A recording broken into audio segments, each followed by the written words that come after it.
After this, David inquired of the Lord, "Shall I go up into any of the cities of Judah?" The Lord said to him, "Go up." David said, "To which shall I go up?" He said, "To Hebron." So David went up there along with his 2 wives, Ahinoam of Jezreel, and Abigail the widow of Nabal of Carmel. David brought up the men who were with him, every one with his household, and they settled in the towns of Hebron.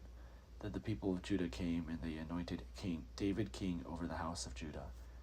When they told David, it was the people of Jabesh Gilead who buried Saul. David sent messengers to the people of Jabesh Gilead and said to them, "May you be blessed by the Lord, because you showed this loyalty to Saul, your Lord, and buried him. Now may the Lord show steadfast love and faithfulness to you, and I too will reward you because you have done this thing. Therefore let your hands be strong and be valiant, for Saul, your Lord, is dead, and the house of Judah has anointed me king over them." But Abner, son of Ner, commander of Saul's army, had taken Ishbaal, son of Saul, and brought him over to Mahanaim. He made him king over Gilead, the Asherites, Jezreel, Ephraim, Benjamin, and over all Israel. Ishbaal, Saul's son, was 40 years old when he began to reign over Israel, and he reigned 2 years. But the house of Judah followed David. The time that David was king in Hebron over the house of Judah was 7 years and 6 months.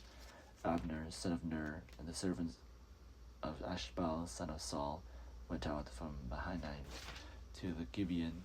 Joab, son of Zeruiah, and the servants of David went out and met them at the pool of Gibeon. One group sat on the side of the pool, while the other sat on the other side of the pool. Abner said to Joab, "Let the young men come forward and have a contest before us." Joab said, "Let them come forward." So they came forward and were counted as they passed by, 12 for Benjamin and Ishbaal, son of Saul, and 12 of the servants of David. Each grasped his own opponent by the head and thrust his sword in his opponent's side. So they fell down together. Therefore the place was called Hilkath Hazurim, which is at Gibeon.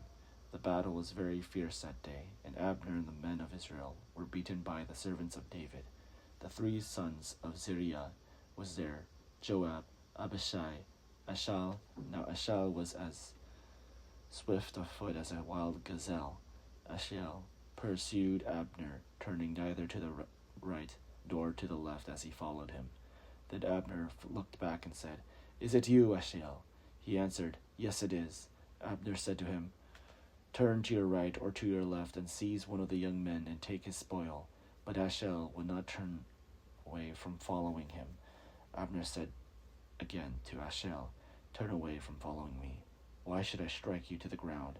How then could I show my face to your brother Joab?" But he refused to turn away. So Abner struck him in the stomach with the butt of a spear. So the spear came out at his back. He fell there and died where he lay. And all those who came to the place where Ashal had fallen and died stood still. But Joab and Abishai pursued Abner. As the sun was going down, they came to the hill of Abna, which lies before Giah in the way to the wilderness of Gibeon. The Benjamites rallied around Abner and formed a single band. They took their stand on the top of a hill. Then Abner called to Joab, "Is the sword to keep devouring forever? Do you not know what the end will be better?